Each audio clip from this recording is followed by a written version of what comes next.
नमस्कार, सूरज के खास कार्यक्रम आपकी विधानसभा आपकी खबर में आप सभी का हार्दिक स्वागत है और आपके साथ मैं जुड़ी हूं लीजा। खबरों पर बात करें लेकिन उससे पहले एक नजर डालते हैं हेडलाइंस पर। मुख्यमंत्री श्री भजनलाल शर्मा ने ली उच्च स्तरीय बैठक। डिप्टी सीएम समेत कई मंत्री हुए शामिल। सभी विभागों को अलर्ट रहने के दिए निर्देश। सीएम श्री भजनलाल शर्मा की अध्यक्षता में हुई राज्य मंत्री परिषद की बैठक। प्रशासनिक और आपदा राहत से संबंधित तैयारियों की हुई समीक्षा। सुमेरपुर में जवाई बांध की बढ़ाई गई सुरक्षा। पुलिस प्रशासन के अधिकारियों ने निरीक्षण कर डाला डेरा। प्रदेश भर में आयुष्मान आरोग्य मंदिर बने वरदान। लोगों को मिल रहा है स्वास्थ्य सेवाओं का बेहतरीन लाभ। भारत पाकिस्तान के बीच तनाव को देखते हुए मुख्यमंत्री श्री भजनलाल शर्मा ने उच्च स्तरीय बैठक ली है। इस बैठक में डिप्टी सीएम समेत कई मंत्री मौजूद रहे। इस दौरान सीएम श्री भजनलाल शर्मा ने जरूरी दिशा निर्देश भी दिए। मुख्यमंत्री श्री भजनलाल शर्मा ने भारत सरकार के ऑपरेशन सिंदूर के मद्देनजर आज मुख्यमंत्री निवास पर राजस्थान के अंतर्राष्ट्रीय सीमा सुरक्षा के संबंध में अधिकारियों के साथ समीक्षा बैठक ली। इसी अवसर पर उपस्थित अधिकारियों को प्राथमिकता के आधार पर सेना का सहयोग करने, आवश्यक संसाधनों की तत्काल उपलब्धता सुनिश्चित करने और सीमावर्ती क्षेत्रों में सुरक्षा व्यवस्था को सुदृढ़ बनाए रखने हेतु निर्देशित किया। राजस्थान के मुख्यमंत्री श्री भजनलाल शर्मा के द्वारा चिकित्सा सुविधाओं को विस्तार करने के लिए योजनाएं चलाई जा रही हैं। उन्हीं में से एक है मुख्यमंत्री निःशुल्क दवा योजना, जिसके अंतर्गत लगभग 400 रोगी प्रतिदिन लाभान्वित हो रहे हैं। मांडलगढ़ उप जिला चिकित्सालय में रोगियों के लिए 1100 से अधिक प्रकार की दवाइयां उपलब्ध हैं। मुख्यमंत्री श्री मान भजनलाल जी के निर्देशन में मुख्यमंत्री निःशुल्क दवा योजना के अंतर्गत उप जिला चिकित्सालय मांडलगढ़ में सरकार द्वारा स्वीकृत 1097 तरह की दवाइयाँ उपलब्ध है। प्रतिदिन लगभग 400 मरीजों को चिकित्सालय द्वारा दवाइयाँ उपलब्ध कराई जा रही है। मुख्यमंत्री जी को बहुत बहुत आभार। सुमेरपुर के पास स्थित राजस्थान के सबसे बड़े जल स्रोत जवाई बांध पर सुरक्षा बढ़ा दी गई है। आम लोगों और पर्यटकों के प्रवेश पर पाबंदी लगाने के बाद जल संसाधन विभाग के अधिकारी और प्रशासनिक अधिकारियों ने इस क्षेत्र का निरीक्षण किया और उसके बाद जवाई बांध क्षेत्र में पुलिस बल तैनात किया गया है। और आपको बता दें कि ये कदम क्षेत्र की सुरक्षा और जल स्रोत की सुरक्षा सुनिश्चित करने के लिए उठाया गया है, ताकि जल स्रोत की सुरक्षा सुनिश्चित की जा सके और किसी भी अप्रिय घटना से बचा जा सके। वर्तमान सामरिक परिस्थितियों को देखते हुए आज जवाई बांध में जो आशंकित खतरे हैं उनको देखते हुए आज शिवगंज का एडमिनिस्ट्रेशन और सुमेरपुर के प्रशासन में पुलिस और सिंचाई विभाग, नगर पालिका, समस्त प्रशासन ने आज इसका निरीक्षण किया है। तो जिस तरह की संभावनाएं हैं, इसको नुकसान की संभावनाओं के मद्देनजर क्या सुरक्षा उपाय हो सकते हैं, उनकी दृष्टि से आज ये निरीक्षण किया गया है। इसे लेकर आमजन को क्या सर मैसेज देंगे, संदेश? आमजन को उन्हें डरने की आवश्यकता नहीं है, बिल्कुल, पर उनको सचेत रहने की आवश्यकता है और सभी लोग सुरक्षित हैं और सभी व्यवस्थित तरीके से प्रशासन का सहयोग करते रहे, ये उनसे उम्मीद है। विराटनगर कस्बे के पंचायत समिति परिसर में अटल जन सेवा शिविर का सफल आयोजन किया गया। शिविर का संचालन उपखंड अधिकारी अमिता मान के निर्देशन में किया गया, जिसमें क्षेत्रीय नागरिकों ने बड़ी संख्या में भाग लेकर अपनी परेशानियां संबंधित विभागों के समक्ष रखी। उपखंड अधिकारी अमिता मान ने अधिकारियों को स्पष्ट निर्देश देते हुए कहा कि आमजन द्वारा बताई गई 36 परेशानियों का विभाग शीघ्र निस्तारण करे। कोटपुतली बहरोड के अतिरिक्त जिला कलेक्टर श्री ओम प्रकाश सहारण ने रघुनाथपुरा के प्राथमिक स्वास्थ्य केंद्र और आसपुरा के राजकीय प्राथमिक विद्यालय का औचक निरीक्षण किया। निरीक्षण में व्यवस्थाओं का जायजा लिया गया और आवश्यक सुधार के निर्देश दिए गए। सरदार शहर के बुकनसर छोटा स्थित गैस गोदाम में मॉक ड्रिल का आयोजन किया गया। इस मॉक ड्रिल का मुख्य उद्देश्य था कि आपात स्थिति में स्थानीय प्रशासन किस तरीके से मौके पर पहुंचकर हालात पर काबू पाता है। देखिए, मॉक ड्रिल के दो उद्देश्य हैं। पहला उद्देश्य तो है जनता में जागरूकता पैदा करना, संवेदनशीलता पैदा करना, और दूसरा जितने प्रशासनिक विभाग हैं, जिसमें फायर ब्रिगेड है और हॉस्पिटल है, पुलिस है, प्रशासन है, ये लोग अपनी ड्यूटी के प्रति कितने मुस्तैद हैं। आज का जो ये आयोजन था, बिल्कुल एंड टाइम पर यह तय किया गया था कि हम 4 बजे मॉक ड्रिल करेंगे। तो हमने 4 बजे एक ही फ़ोन से 100 नंबर पर, 101 नंबर पर, 108 नंबर पर और CHC के प्रभारी को फ़ोन किया था कि बुकनसर के पास जो गैस एजेंसी है, वहाँ पर कोई सिलेंडर फटने से एक व्यक्ति की मौत हो गई और 3-4 घायल हो गए हैं। तो इस क्रम में सबसे पहले पुलिस पहुंची, उसके बाद फायर ब्रिगेड पहुंची और जितनी हमारी एम्बुलेंस हैं वो पहुंची और तुरंत ही सांकेतिक रूप से घायलों को लेके यहाँ पर हॉस्पिटल में आए। हॉस्पिटल में भी सीएचसी प्रभारी को फ़ोन किया हुआ था, इनकी पूरी टीम है वो मुस्तैद थी। इस मॉक ड्रिल का केवल उद्देश्य यही है कि सभी प्रशासनिक विभाग जो हैं वो अपनी ड्यूटी के प्रति मुस्तैद रहें कि आज की जो घटना थी वो तो एक सांकेतिक थी, लेकिन भगवान नहीं करे इस तरह की कोई घटना हो जाए। तो जिस तरह से आज की मॉक ड्रिल में लोगों ने जो अपना कर्तव्य निभाया है, पब्लिक का भी हमने सेंस देखा कि पब्लिक अपने आप एम्बुलेंस की गाड़ियाँ इनको साइड दे रही थी। इस तरह का पब्लिक भी अपना फर्ज निभाए और जितने प्रशासनिक विभाग हैं वो उतनी ही मुस्तैदी से काम करें जितना आज मॉक ड्रिल के दौरान किया गया है। जिस तरह से अभी भारत पाकिस्तान के बीच में तनाव की स्थिति बनी हुई है, तो निश्चित रूप से पूरे प्रशासन को या पूरे लवामजे को एकदम से पूरी तैयारी के साथ रहना चाहिए। उसी के अकॉर्डिंग आज मॉक ड्रिल रखी गई और मॉक ड्रिल का मुख्य उद्देश्य यही होता है कि हमारा जो प्रशासन है, मेडिकल स्टाफ है या फिर अग्निशमन है, पुलिस प्रशासन है, वो अपने कार्य कितनी तत्परता से करते हैं। उसी के तहत आज हमें भी एम्बुलेंस के लिए कॉल आया अचानक से कि बुखड़सर रोड के ऊपर किसी सिलेंडर की एजेंसी के अंदर, गैस एजेंसी के अंदर आग लग चुकी है और वहाँ पर 2 से 3 मौतें भी हो चुकी हैं और कुछ लोग घायल हो चुके हैं। तो हमें कॉल आने के तुरंत बाद ही हम यहाँ से रवाना हो गए एम्बुलेंस लेकर और निश्चित रूप से जितनी फुर्ती के साथ हम यहाँ पहुँचे हैं और पहुँचते देखा तो हॉस्पिटल स्टाफ है वो भी पूरा मुस्तैद मिला अपनी ड्यूटी के प्रति। और मॉक ड्रिल का मैं मानता हूं कि आज की मॉक ड्रिल बड़ी सफल रही। मॉक ड्रिल का उद्देश्य होता है लोगों को जागरूक करना, प्रशासन को ये सचेत करना कि आपको हर वक्त इमरजेंसी सेवा में आपको तत्पर रहना है। सुमेरपुर में कैबिनेट मंत्री श्री जोराराम कुमावत ने 4 आयुष्मान आरोग्य मंदिर का लोकार्पण किया। मंत्री श्री जोराराम कुमावत ने कहा कि सरकार की योजना के तहत हर गली मोहल्ले के अंदर चिकित्सा के क्लिनिक खोले जाएंगे। इससे अलग अलग कॉलोनी में रहने वाले लोगों को इलाज के लिए अपने घर से दूर जाने की जरूरत नहीं पड़ेगी।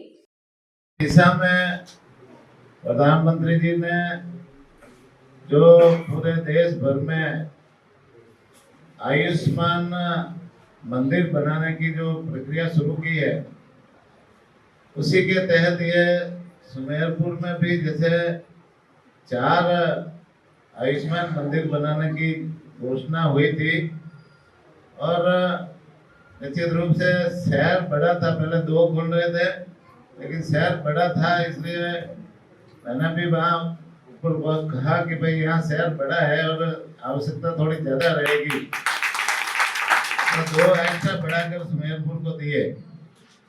निश्चित रूप से ये आयुष्मान मंदिर खुलने से ये चिकित्सा की सुविधाएं मोहल्ले मोहल्ले तक पहुँचेगी।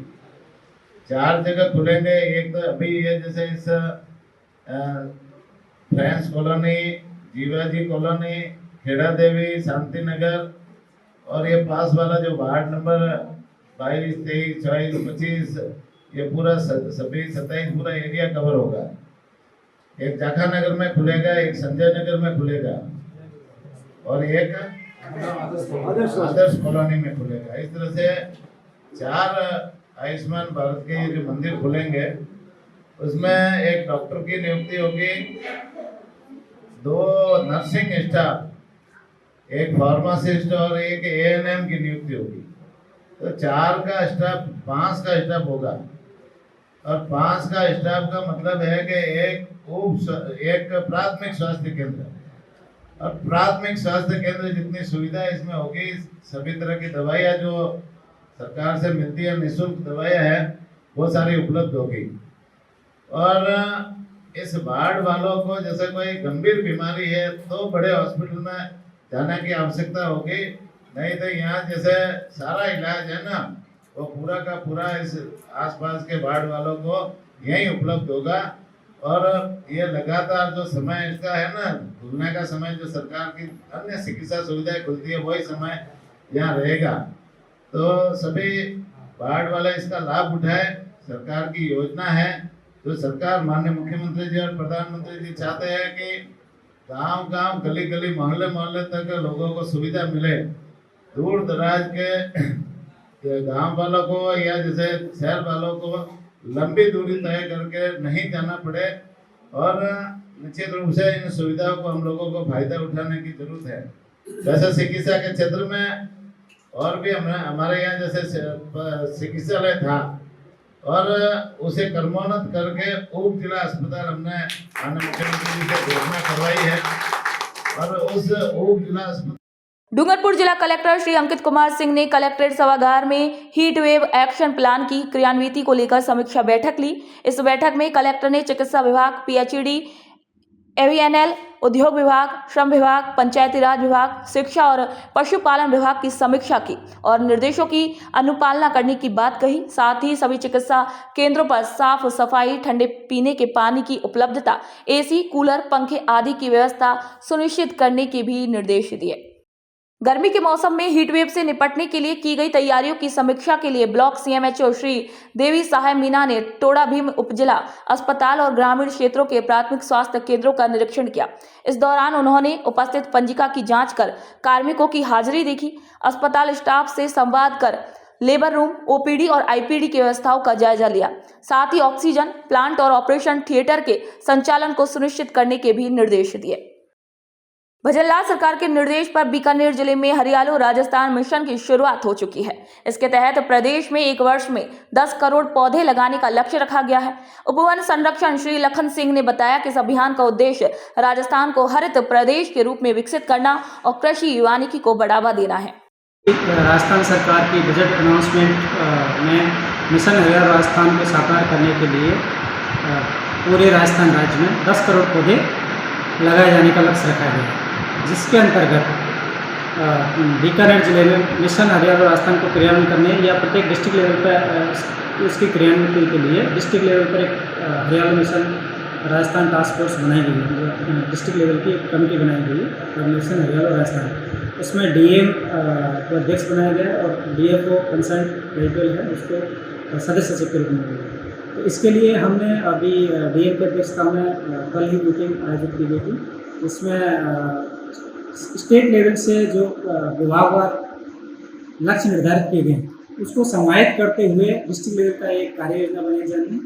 डिस्ट्रिक्ट लेवल की कार्य योजना में बना के डिस्ट्रिक्ट लेवल की कार्य योजना बनाई जाएगी, लेकिन इसको एग्जीक्यूशन करने के लिए एसडीओ लेवल पर भी एक एसडीओ लेवल पर हरियाणा मिशन टास्क फोर्स ये लेवल की जो बनाई गई है वो उसको एग्जीक्यूट करेगी। तो एसडीओ लेवल की कमेटी द्वारा अपने उसके विभागों को, इससे संबंधित विभागों को इनके द्वारा ये इंश्योर किया जाना है कि प्रत्येक विभाग द्वारा एक साइट का जो जिस पर प्लांटेशन किया जाना है उसको आइडेंटिफाई करें और उसकी KML फाइल बनाएं और उसको राजस्थान हरियालो मिशन का एक ऐप है AWP उस पर अपलोड करवाएं 10/5/2025 तक। ये स्टेट गवर्नमेंट के द्वारा गाइडलाइन निकाली गई है। इस संबंध में जल्दी ही एक प्रशिक्षण कार्यक्रम दिया जाएगा जिसमें राजस्थान में किस प्रकार से सेल्फी ली जाएगी, इस पर एक प्रशिक्षण आयोजित किया जाएगा। इस संदर्भ में एसडीओ कमेटी द्वारा कौन कौन से पौधे कौन कौन सी जगह लगाए जाने हैं उसके लिए संबंधित विभाग के साथ में एक मीटिंग आयोजित करवाकर विभागवार एक कार्य योजना बनाएंगे, वार्षिक कार्य योजना बनाएंगे जिसमें कौन सी प्रजाति लगाई जाएगी उसके लिए आप संबंधित विभाग के साथ में वहाँ की भौगोलिक स्थिति, लोगों की डिमांड और हमारे डिस्ट्रिक्ट की वन स्पेसीज प्रजाति के तहत जो प्रजातियाँ हैं, जैसे कि रोहिड़ा हमारे बीकानेर जिला की मेन प्रजाति है और रोहिड़ा शीशम और नीम अन्य सहायक प्रजाति के रूप में तैयार की जा रही है, उनको प्राथमिकता के रूप में डिस्ट्रीब्यूट कराया जाएगा और उनको लगवाया जाएगा। इसके लिए एसडीओ कमेटी द्वारा ये भी इंश्योर किया जाएगा कि जो कार्यस्थल का चयन किया जा रहा है वो फेंस्ड एरिया हो और उसमें ये भी इंश्योर किया जाए कि जो कार्यस्थल पर एक जो पौधारोपण किया जाना है उसके लिए कार्यस्थल प्रभारी नियुक्त किया जाए। कार्यस्थल प्रभारी नियुक्त करवा के उससे ये भी इंश्योर करवाया जाए कि उसकी हेल्थ मॉनिटरिंग करने के लिए प्रत्येक 4 माह लगाने के प्रत्येक 4 माह बाद उसकी हेल्थ मॉनिटरिंग के लिए उस ऐप पर सेल्फी लेके अपलोड करे कि भाई पौधे की क्या स्थितियाँ हैं। ठीक है, तो अब द क्वेश्चन ये आता है कि इसका संधारण कैसे करवाया जाएगा। तो उसके लिए स्टेट गवर्नमेंट की गाइडलाइन के अनुसार एक नरेगा में संधारण के तहत वो 3 साल तक इसका संधारण करने के लिए विभागों से योजना बनवाई जाए। एसडीओ कमेटी में एसडीओ के द्वारा ये इंश्योर किया जाएगा या एसडीओ द्वारा इंश्योर करवाया जाएगा। इसका जो बेसिकली पर्पस है हरियाणा मिशन राजस्थान का, तो जैसे कि हम जानते हैं कि राजस्थान राज्य एक डेजर्ट रेगिस्तान राज्य के रूप में जाना जाता है। उसकी हरित आवरण बनाने के लिए, वृक्षारोपण आवरण बनाने के लिए, लोगों की आय बढ़ाने के लिए, किसानों को बेसिकली इस प्रकार की प्रजातियां उपलब्ध करा के उनकी आय में वृद्धि करने का एक वो रखा गया है। इसके साथ साथ जो ग्लोबल वार्मिंग हो रहा है तो उसमें सेंट्रल गवर्नमेंट की योजना के अनुसार 2070 तक 2070 तक अपन कार्बन क्रेडिट को कम करके एक राजस्थान राज्य द्वारा एक अग्रिम भूमिका का निर्धारण किया जाए। पोखरण शहर में गर्मी के दौरान बार बार हो रही विद्युत कटौती और शटडाउन की परेशानी से निजात दिलाने के लिए डिस्कॉम की ओर से सुधार कार्य युद्ध स्तर पर शुरू कर दिए गए हैं। अधिशासी अभियंता के निर्देशों पर कनिष्ठ अभियंता श्री मनीष कुमार अपनी टीम के साथ विद्युत आपूर्ति व्यवस्था दुरुस्त करने में जुटे हैं। शहर में डायरेक्टर 3 से 4 फीडर लगाने का काम किया जा रहा है।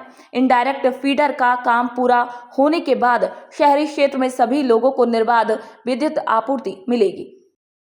राजस्थान के मुख्यमंत्री श्री भजनलाल शर्मा की मंशा है कि रोडवेज से यात्रा करने वाले यात्रियों को आधुनिक सुविधाएं मिले। इसी दिशा में राज्य सरकार ने रोडवेज के 28 बस स्टैंडों के विकास और मरम्मत के कार्यों के लिए बजट जारी कर दिया है। इसमें धौलपुर बस स्टैंड के लिए 1 करोड़ रुपए से ज्यादा की राशि स्वीकृत की गई है। इस राशि से बस स्टैंड का नवीनीकरण, कार्यशाला की मरम्मत, यात्रियों के लिए पर्याप्त बैठने की व्यवस्था, स्वच्छ शौचालय, CCTV कैमरे और पेयजल सुविधा विकसित की जाएगी। माननीय मुख्यमंत्री के द्वारा राज्य सरकार ने बजट घोषणा में अभी बस स्टैंडों के नवीनीकरण हेतु यहाँ पर आगारों को फंड आवंटित किया है, जिसमें धौलपुर आगार को भी 1 करोड़ 20 लाख रुपए यहाँ बजट आवंटित किया गया है। इसमें 1 करोड़ रुपया बस स्टैंड के नवीनीकरण हेतु और यहाँ पर जो बस स्टैंड में जो कार्य किया जाएगा उसमें इसके बस स्टैंड के छतों का निर्माण है, जहाँ पानी गिरता है, तो CC रोड वगैरह है, यात्रियों की सुविधाओं के लिए पेयजल व्यवस्था है, यात्रियों को बैठने की व्यवस्था है और बस स्टैंड के थोड़े विस्तारीकरण के हेतु यहाँ से इस बजट में ही इसमें काम करवाया जाएगा। देन इसके बाद में जो 20 लाख रुपए आवंटित हुआ है वर्कशॉप के लिए, तो वर्कशॉप की पूरी CC रोड कार्य किया जाएगा। वर्कशॉप कार्यशाला में वहाँ पर जो भी बिल्डिंग्स में है वहाँ भी मरम्मत कार्य किया जाएगा, ताकि आगे से फ्यूचर ये बहुत बढ़िया तरीके से अपना यहाँ से फंक्शनिंग करेगा इसके। और अभी इसका बहुत ही अच्छा वो देखने को मिलेगा। ये राज्य सरकार की बहुत अच्छी पहल है, सभी बस स्टैंडों में और रोडवेज के लिए इन्होंने बहुत अच्छी पहल करी है, तो ये धन्यवाद के पात्र है। और दूसरा, इसमें अभी यात्रियों को जो भी सुविधाएं मिलेंगी बस स्टैंडों में आधुनिक सुविधाओं से लैस भी हो जाएंगी इसमें, तो किसी भी तरह की कोई परेशानी नहीं आएगी। बस स्टैंड के विस्तार की भी योजना है, इसमें बस स्टैंड की विस्तार की भी योजना है। बस स्टैंड को थोड़ा सा और एक्सटेंड किया जाए ताकि समुचित उसको लोगों को बैठने की और गाड़ियों खड़ी होने की व्यवस्था मिले। राजस्थान के मुख्यमंत्री श्री भजनलाल शर्मा के निर्देशन में प्रदेश की चिकित्सा सुविधाओं को सुदृढ़ बनाने की दिशा में लगातार कदम उठाए जा रहे हैं। इसी क्रम में उदयपुर जिला कलेक्टर श्री नमित मेहता ने राजकीय सैटेलाइट चिकित्सालय बड़गांव का औचक निरीक्षण किया। निरीक्षण के दौरान कलेक्टर ने चिकित्सालय प्रभारी डॉक्टर अशोक शर्मा से नियुक्त चिकित्सकों की संख्या, OPD में मरीजों की संख्या और संस्थागत प्रसव की स्थिति की जानकारी ली। कलेक्टर ने यूनानी चिकित्सा सुविधा को और भी बेहतर बनाने के लिए अन्य स्थान पर भूमि आवंटन के भी निर्देश दिए। भीलवाड़ा में खुरपका मुंहपका जैसी गंभीर और संक्रामक बीमारी से पशुओं को बचाने के लिए सरकार की ओर से निःशुल्क टीकाकरण अभियान चलाया जा रहा है।